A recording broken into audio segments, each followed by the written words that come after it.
ин чорабинӣ аҷаб унвоне дорад: пайванди наслҳо. инҷо собиқ футболбозони тоҷик бо кӯдакону наврасон ё худ футболбозони оянда суҳбат мекунанд. пушти ҳамин идея ҳизби халқи демократии тоҷикистон ва федератсияи футболи кишвар ва ниҳодҳои дигаре рабт дошта як чорабинии аҷиб ва хеле муҳимеро ба намоиш гузоштанд. аслан ташкили чунин як маросими дар пайравӣ аз истиқболи рӯзи ҷаҳонии футбол аст, ки чанде пеш аз ҷониби президенти ассотсиатсияи футболи осиёи марказӣ муҳтарам рустами эмомалӣ ба созмони милали муттаҳид пешниҳод гардид ва он аз ҷониби ниҳоди мазкур пазируфта шуд. дар маъракаи пайванди наслҳо чеҳраҳои хеле ошно ба фазои футболи тоҷикро мушоҳида кардан мумкин буд.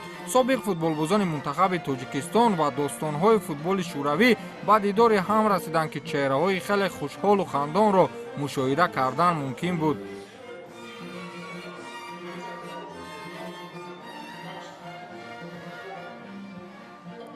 чорабини беҳтари имрӯз гузаштаи суд аст, чунки ба ҳамагон аллакай маълум аст, ки рӯзи 25 май рӯзи ҷаҳонии футбол аст. Ин ташаббуси Тоҷикистон аст, ташаббуси махсусан муҳтарам роҳбари Федератсияи футболи Тоҷикистон ва дар арсаи байналмилалӣ ин гуна ташаббусҳо албатта нуфузи Тоҷикистонро бозам баландтар месозад. имрӯз Федератсияи футболи мамлакат дар якҷоягӣ бо ҳизби халқи демократии Тоҷикистон тасмим гирифтааст, ки як чорабинӣ ташкил кунад ба хотири рӯзи ҷаҳонии футбол ва албатта як аҳамият, гӯем як вохӯрӣ бо собиқадорони футбол, бо насли ҷавон, ки мақсади футбол ҳам ҳамин аст, ки дӯстӣ пайдо шавад, пайвастӣ бошад ва муттаҳидӣ бошад.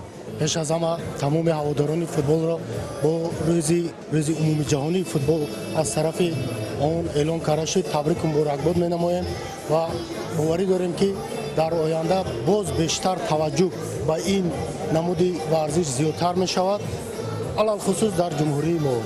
Наша республика давно уже сама футбольная, поэтому хочу, пользуясь случаем, поздравить всех любителей футбола, болельщиков, футболистов с нашим праздником, Международным днем футбола.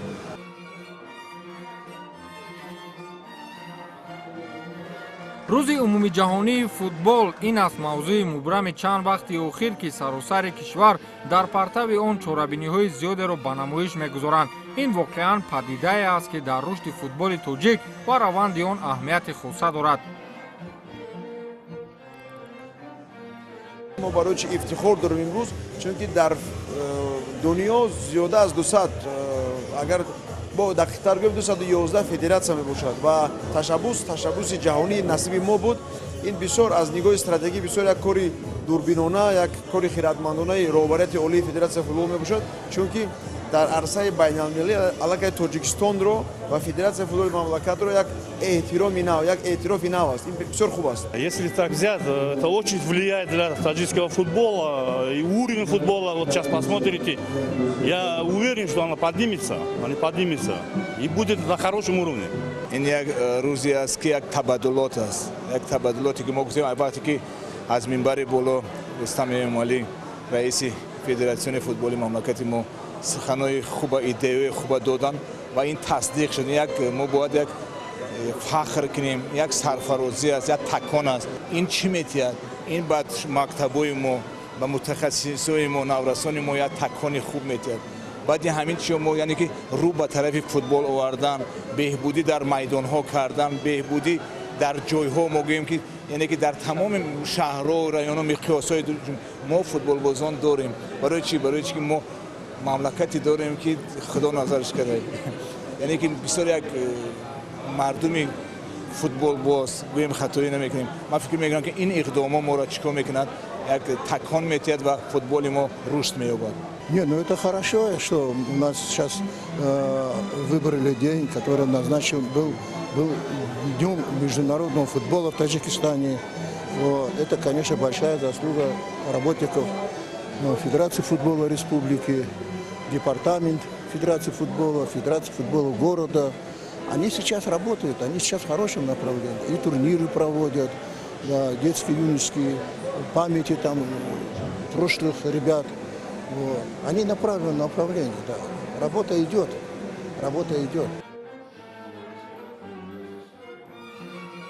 воқеан агар 10 соли охири футболи тоҷикро ба риштаи таҳлил кашем, ҳосил оне мебарояд ки бо чашми сар дидем. дар соли 2024 ба он дастовардҳое ки аз мусобиқаҳои сатҳи байналмилалӣ ноил шудем, бозгӯи рушди футбол дар меҳан аст.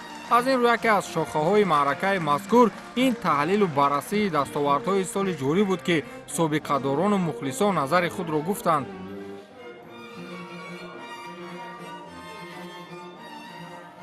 чуноне ки пеш ман худам футболбоз будам ва ҳозир дар ин 10 солаи охир чуноне ки мебинем футболи мо ба як сатҳи хеле хуб баромада истодааст.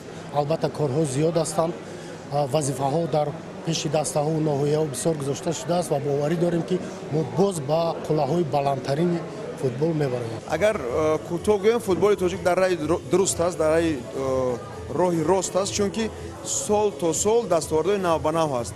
масалан агар соли 2024-ро гирем, ду дастоварди гӯем ки рекордӣ ки якум маротиба нахустин дар 32 соли истиқлолият мо ду дастовард кардем ки якум.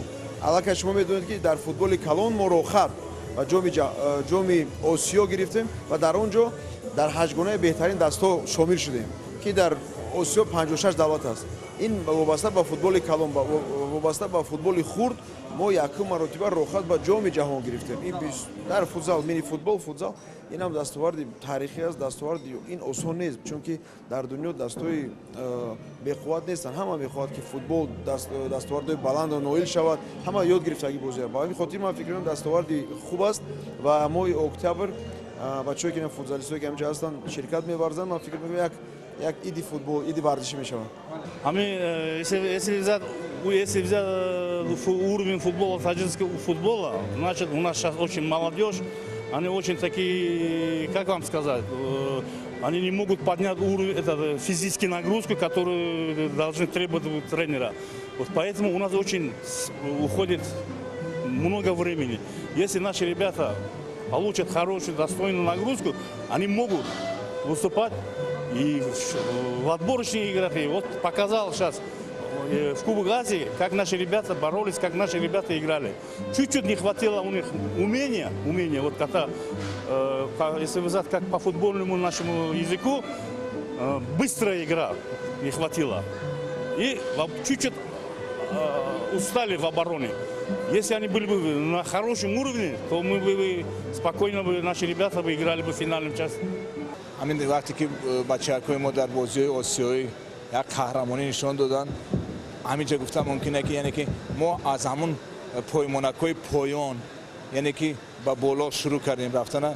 агар ҳамихе мо кор кунем, ҳамихе мо меҳнат кунем, ман фикр мекунам ки сарҷам якҷоя беҳбудӣ мешавад.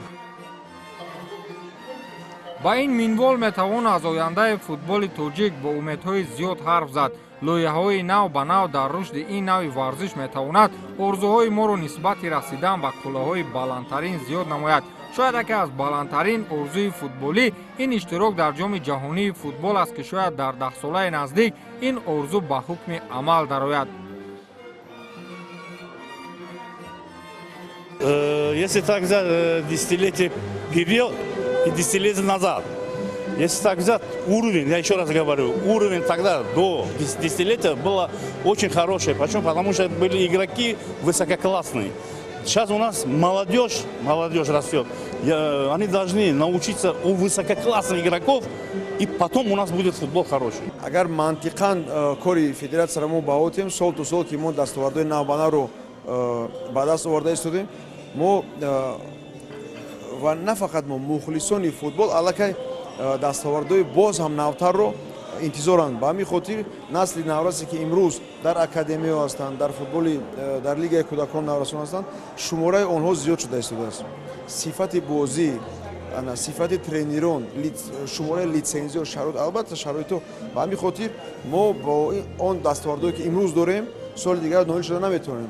ба ҳамин хотир мо сол ду сол натиҷаи навбанавро ҳаракат мекунем ки ба ҷо биёрем.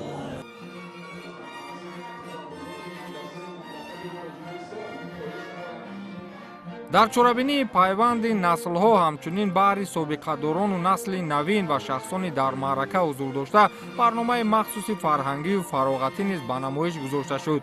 сарояндаҳои ватансаро ва ғунчаҳои умеди кишвар ба хотири болидарӯҳии меҳмонон сурудҳои хотирмон сароиданд. ҳамчунин аз ҷониби ҳизби халқи демократии тоҷикистон ба насли наврас ё худ ояндасозони футболи тоҷик аз дасти собиқадорон тӯҳфаҳои хотиравӣ супорида шуд.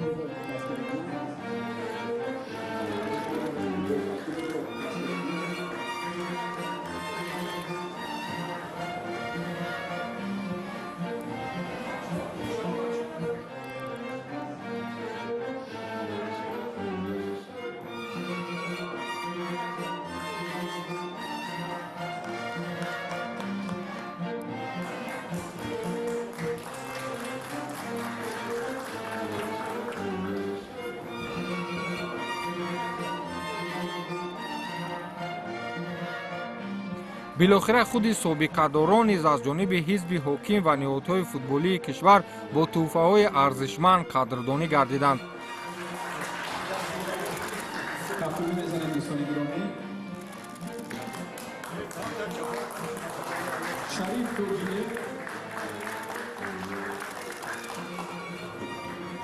дар охир нафароне ки замоне майдонҳои пурҳашамати футболи меҳанро ба пой мехезонданду имрӯз дар мамлакатҳои хориҷ умр ба сар мебаранд, аз рушди бемайлони футболи меҳан бо ифтихор ҳарф заданд ва пайғоми худро ба насли имрӯзу ояндаи футболи тоҷик равона сохтанд. Салам алейкум, Дустони Азиз. Рад приветствовать любителей футбола, все футбольное сообщество, руководителей, тренеров, игроков моего любимого Таджикистана. Не проходит и одного дня, чтобы я не вспоминал время, а это более 30 лет, которые я провел в Республике Таджикистан. Это были интересные и полезные годы становления футбола в республике. И нам всем тогда удалось это сделать. Футбол стал не только любимым спортивным зрелищем, но и огромной объединяющей силой людей всех национальностей, живущих в республике. В этом плане считаю очень правильной и своевременной инициативы президента футбольной федерации Таджикистана Рустама Эмомали сделать международный футбольный день на нашей планете 25 мая. Эта инициатива Рустама Эмомали была поддержана единогласно на самом высшем уровне Организации Объединенных Наций. Для футбольного сообщества Республики Таджикистан это хороший сигнал для более качественной и плодотворной работы не только в командах, выступающих в лигах республики, но главным образом с подрастающим поколением. Я от души желаю успехов в этом благородном деле. Максуд Хасил Шудан. Добрый день, дорогие друзья! Сегодня радостная весть пришла из Душанбе. Новый праздник футбола, Международный день футбола. Президент Федерации футбола Таджикистана на Конгрессе ФИФА внес предложение 25 мая считать Международным днем футбола. Миллионы людей на всех континентах играют в футбол, а праздника не было. Теперь у нас есть праздник. Международный день футбола. И это справедливо. Через 10 дней в Германии откроется чемпионат Европы.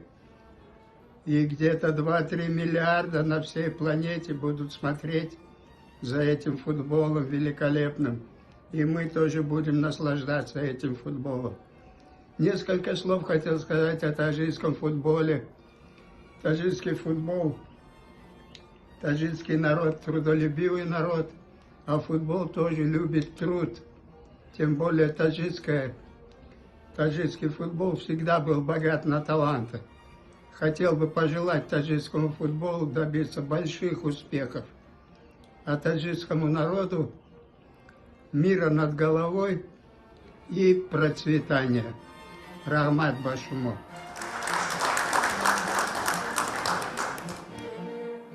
ҳамин гуна як чорабинии махсус аз ҷониби ҳизби халқи демократии тоҷикистон ва niҳодҳои футболии кишвар бароҳ монда шуд ки бешак нақши боризе ба рушди футбол хоҳад дошт.